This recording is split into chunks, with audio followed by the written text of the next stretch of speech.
All right. In a Waqf Amendment Bill meeting, Islamic cleric Maulana Taqi Raza has called RSS a terrorist organization.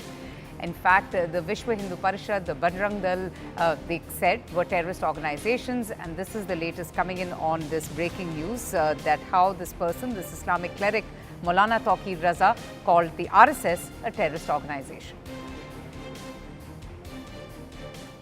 RSS आतंकी संगठन है, बताया क्या है? मैं अलग ऐलान कह रहा हूं। आरएसएस पर पाबंदी लगाई जानी चाहिए, विश्व हिंदू परिषद पे पाबंदी लगाई जानी चाहिए, बजरंग दल पर पाबंदी लगाई जानी चाहिए। अगर हुकूमत को मुल्क में अमन व अमान बरकरार रखना है और मुल्क में तरक्की और खुशहाली का काम करना है तो इन तमाम ऐसे आतंकवादी संगठनों पर पाबंदी आयद होनी चाहिए।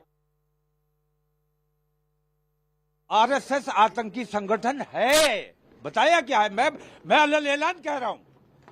आरएसएस पर पाबंदी लगाई जानी चाहिए, विश्व हिंदू परिषद पे पाबंदी लगाई जानी चाहिए, बजरंग दल पर पाबंदी लगाई जानी चाहिए।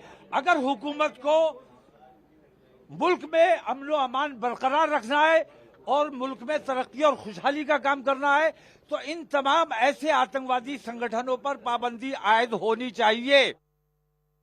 Okay, so this is a very controversial statement that has been made by the Islamic cleric Maulana Taqi Raza. He calls for the complete ban on the Bajrang Dal, on the Vishwa Hindu Parishad. This was a meeting of the Waqf Amendment Bill. And in this meeting, you have a very, very angry and agitated Islamic cleric Maulana Taqi Raza calling the RSS a terror organization. And this is bound to now stoke a massive controversy. We can expect some very strong statements coming in from the BJP as well, with the Islamic cleric Maulana Taqi Raza calling the RSS a terror organization. Amit Kumar Singh, in fact, joins us for more on this. Amit, this is bound to now, trigger a massive war of words with the Islamic cleric calling RSS a terror organization.